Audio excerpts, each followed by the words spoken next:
सफैबाय नै बाया मा फिथाइ इयो लास्ट बिथार इयावहाय सनालिया सना गोदान गाननाया गाबलायलायबाय नै एबार टार्नेलाव नै एफा गोबाव लाखिबाय नैयो ओंख्रिना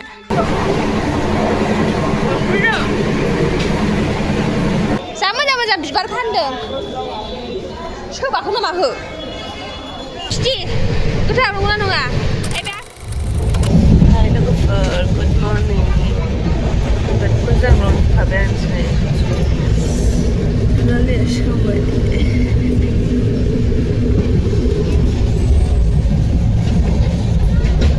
जा मोजां रंखाबाय दिनैबा हले आङो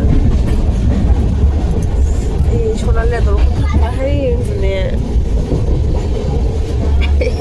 मोखां सुबाखै जों दा सिखारदों दसे थानानै मोखां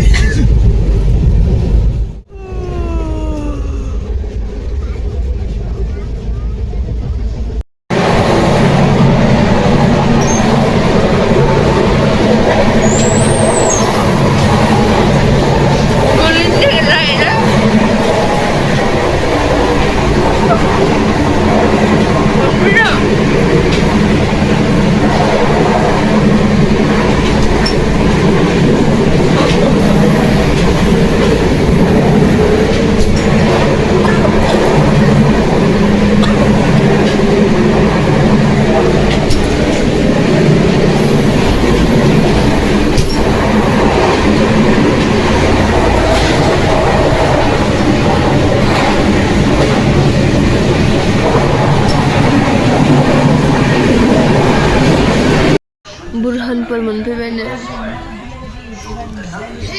बुरहानपुर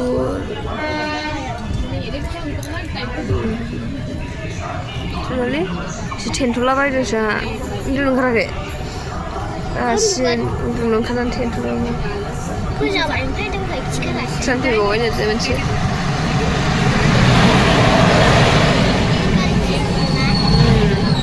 एसे सासेल'थार 9टा 10 जाबाय मर्निंनि गोदान बानायदों बेखौ बस्था होदों जिरायग्रा वाइटिं सिट माबा माबि बानायदों गोदान बेलाय बेजों थाङो दाहाय थांनायजों ओइथिंजाय मानसिफोर थाग्रासो जाहैबाय दा मानसिफोर थाग्रा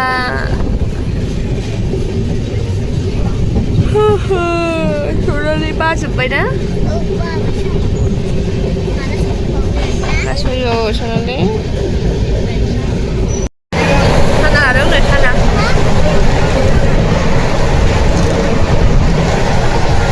टेस्टि गोथाव जानो मा जानो लुगैयो सनालिया जा मोजांल' नुखायो हाजो बायदि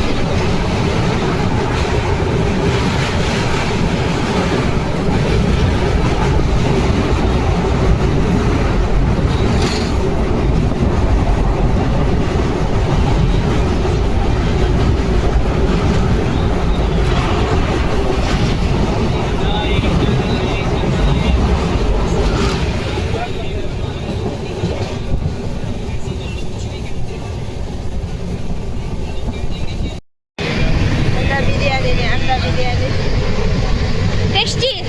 गोथाव नंगौना नङा बे आसारखौबो लानानै जादो मोनसे आसार होना जोंनि आन्दा बिरियानि बेसे गासै नोगोर बुरजा गासैखौ लानानै फानगोन खोमा आंगुर लाखिबावदों नै जों आंगुर ना मोनथारदो बावसोदो बाव जादो आंगुर हरदों बिसोरो फोराननाय आंगुर हरदों गोरान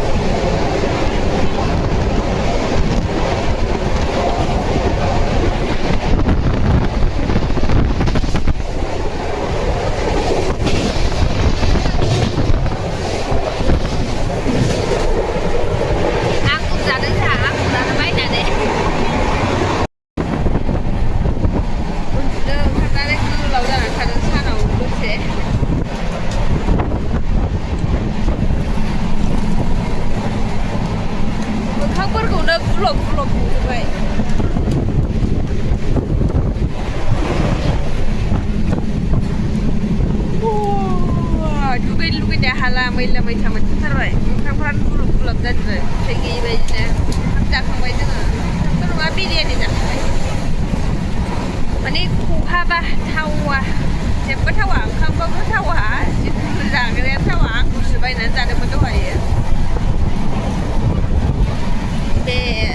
मा होनो नाथिक बारबाय जोङो बेखौ बारखांनानै कल्याणावनो ओंखारसै दा मुम्बाइसिम थांजोबथारला आरोना मुम्बाइसिम थांजोबला माया कल्याणाव थाफैबाय बेयावनो ओंखारसै जोङो दायो लामा खाथिथार स्टेसना लामाजों एखेखौ नुवाखै नोङो जि बार बारदों होनदों हानायानो उरायजोब्बाय जि बार बारदों उन्दुनोबो सुखुला जिरायनोबो सुखुला उलु खुसुसु मोनजोब्बाय माबा मोननोसैखाय ट्रेनाबो लाखिनोसैखाय जालु जालाफोरखौबो फानफैला मोनसिगोन बारा गोबाव गैला आरोना 1 घन्टा 1.5 घन्टासो सोल'सै खुथिया गावजोब्बाय आंना इयाव फैनानै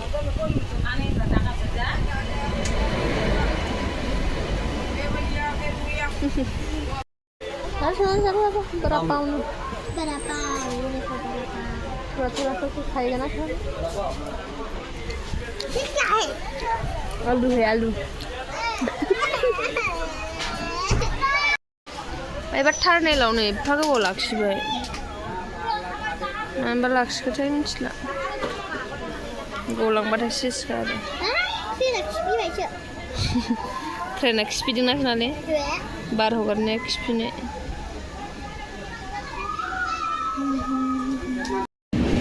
हगारफिनबाय दे बेजों ट्रेन फैगौ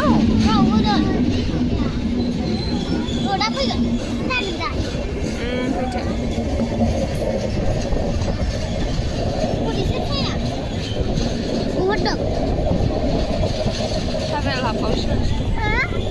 थारनेल हाबबावसो नामा थारनेल बायदि नुदों जायगाफ्रा माबायदि हाजो जायगा बायदि होनदों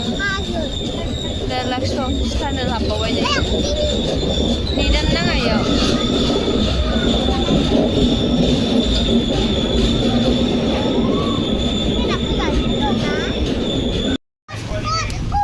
ओमफ्राय इयाव थाथों हरसआव गाखो जायगायानो नालाय माबायदि बोरैबाथार जिबौ थायो गिदिर न' दंलायबावोसो नै बेयाव हैलाय है नै बेयाव न' दङ नुवाखै हैलाय न' गामि दंलायलायबावोसो बेयाव दैयानो गैया जाबाय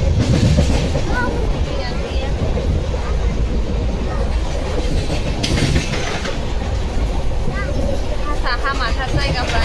थानो हानाय नङा बिथिंजाय हामा थानो हानाय नङा होनदा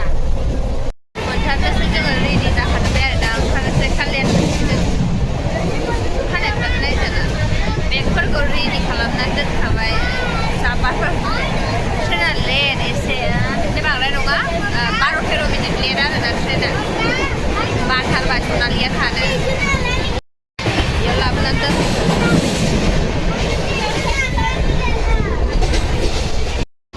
कल्याण मोनबाय नै कल्याण र' सान्थिनिखौ ओंखारनो जादों जिरायथ'र आं जिरायाव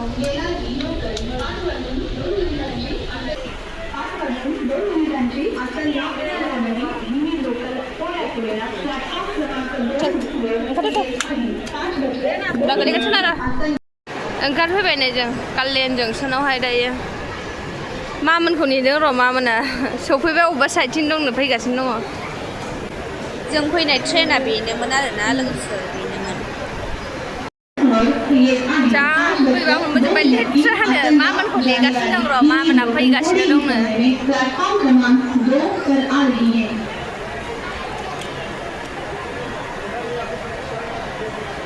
सफैबाय नै माया मा फिथाइ इयो नै मायबा फिथाइनो मोनजाफेराखै इखो मा फिथाइथाय गोथाव मोदोमदों ना सनालि जानानै नायनो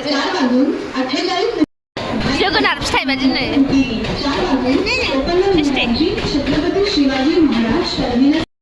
हासुनो ओंखारदोंनो सनालिया हासुनो सोरबा जायगा नागिरफैदों खदालजों आरो माखौ गारबोथ'बाय जों बिखुनजोखौ बेग नेनो डेन्जार मानसिखानो लकेल ट्रेननि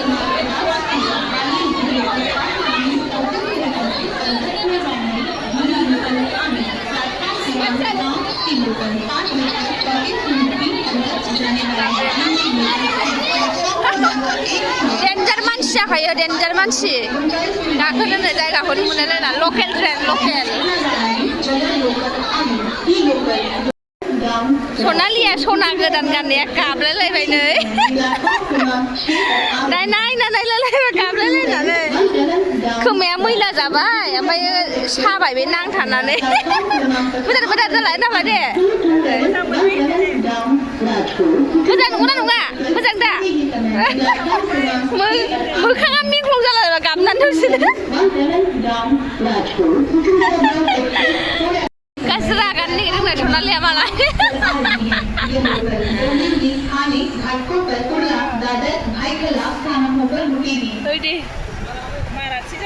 सनालिया खिबुनजोंगाय आयु सनालिया गोसो रागान नालाय सनालिया सना गोदान गाननानै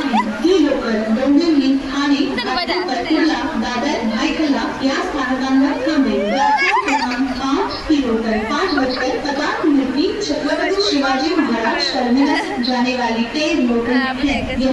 डोंबिवली ठाणे घाटकोपर कुर्ला दादर भाईखला स्थानकों पर रुकेगी प्लेटफॉर्म क्रमांक 2 वर येणारी लोकल मालाथिफोरनि सन्मान होनायनो प्लेटफॉर्म क्रमांक 2 पर आने वाली गाड़ी 7 मिनट कल्याणावहाय बाजारसो बेरायनो फैबाय नै टेक्सिफोरा मा मा फिथाइ होनो बेफोरखौ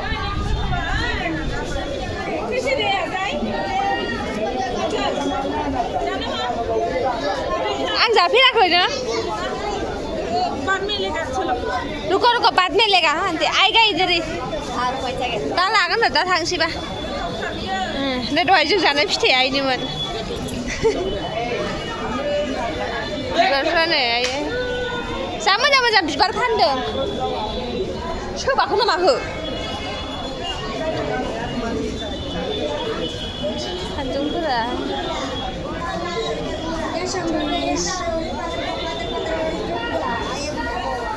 दा लागोनलै दानो लाबा गिदिर जागोन दा ओरैजाय फैफिनखागोन ना औ दा लानोसै बेखौ बाजार गोदानो मार्केटआ हाय मासथ' बिहिरखा आरोना जा मैगं थाइगं मार्केट एसे बाजाराव बेरायहैनो नागिरदों जोङो बेरायनायनो ट्रेनाबो लेट दं नालाय माबायावसो 11टा 17आवसो आरोना ट्रेना बिनिफ्राय थांफिननांगौआ एसे सिगां दंमोन ओमफ्रायो मा होनो बेखौ दानासैनो बिसोरो मानो आं मिथिला मानो दानासैथाय लेटखौ दानानै फैखानाय खमफ्रमखा ओमफ्राय दा जुदि दस्रा ट्रेनजों थांबा सिट मोननाय नङानो ओमफ्राय लामा गोजान 3 घन्टा गाहामनो बेनि थाखायनो बे नेक्स्टनिजों थांसै 17निजों थांसै आरोना एसे देखायनोसै जायगाफोरखौ खुसेर बिदै लोंनो जोङो बनाके रखा है बानायहोनांगौसोमोन गोदान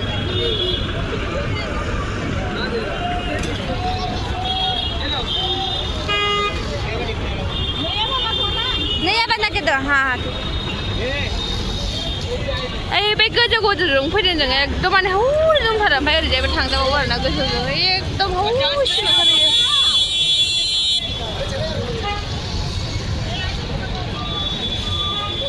मान नांगायथिं मोनजोबो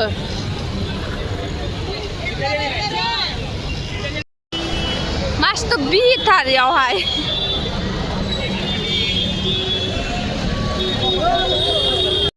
नैखौ लानो नागिरदों जोङो हा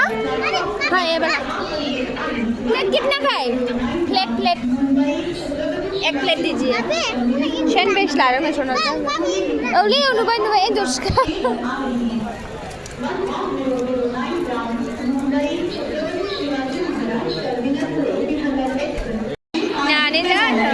थाबाय थानो बानानैहाय बेरायहैनो होननायखाय सैंडविच मोननै ओमफ्रायो पक'रा लानानै फैबाय जों बेखौनो जिरायनानै जानोसै बेयाव गोथाव गोथाव नङा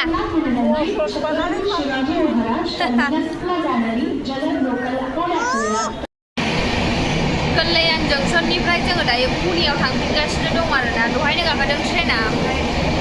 फन रायलायबाय थानायखाय आङो भिडिअ बानायनो हायाखै टार्नेल मोनबाय थायो टार्नेल ओमफ्राय नेटानो जेबो नाङा आरोना फना दानलांबाय थायो दाबो टार्नेल जागासिनो दं आरोना माने नेटानो जेबो नांफैनांखाया टार्नेलावहाय 12थायावसो सहैसिगोन 12था 12:15आवहाय पुनेयावहाय बास आरोना ओमफ्राय डाइरेक्ट ट्रेन गाखोबायना उपाय गैया आंबो उन्दै जानानै डाबल गाखोनो हायैनि थाखायनो ट्रेनखौनो सोलायासै आरोना मोनसेखौनो गाखोबाय ओमफ्राय जाहा मेला 2 घन्टाखौ लायो 2 घन्टा लायो लेटनिफ्राय दहायनो हगारदों 9:07आवनो ट्रेना ओमफ्राय दायो टाइमा जादों 11:03 जाबाय आरोना 1 घन्टा दंबावो दाबो सहैनो पुने मोनफैबाय नै पुने दासो सफैदों दा सनालि ना पुने जंक्शनाव ओरैजायसो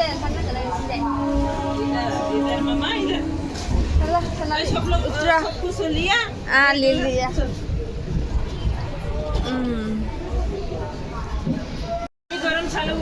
अबे गरम सोनाली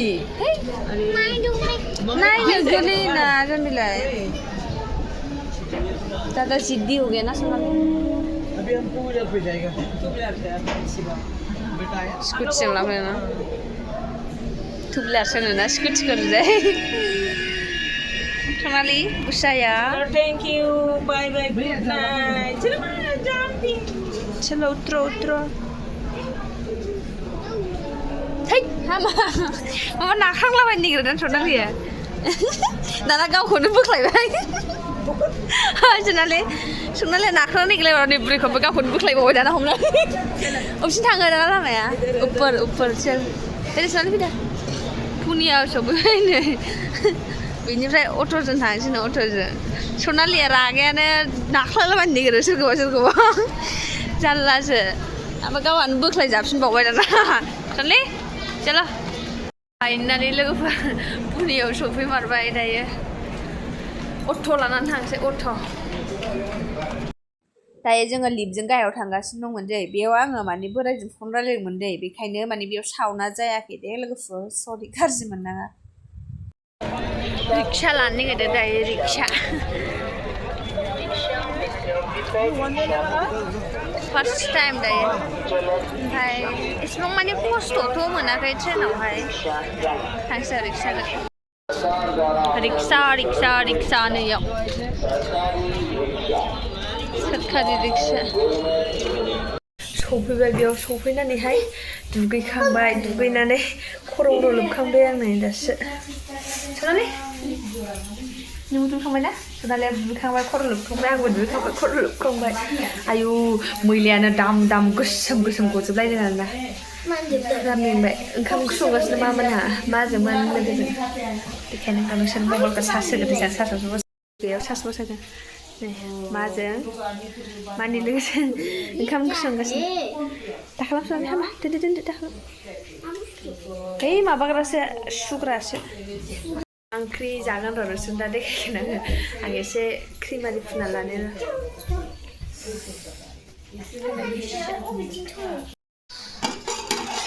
ओंखाम नै ओमफ्रायो नैयो ओंख्रिना थोरसि लाबोआखैनो मायाव खुरनो आं लाबो सनालि ओंख्रिया टेस्टी इसको कच्चा मच्छी बनेगा ना बहुत अच्छा होता था सनालि टेस्टी माबायदि सनालि गोथाव खानाया ओरैजाय खालामब्रा उसका बाल बांध के देने का था ना सुगार नहीं था दै लोंनो बानलु गोसा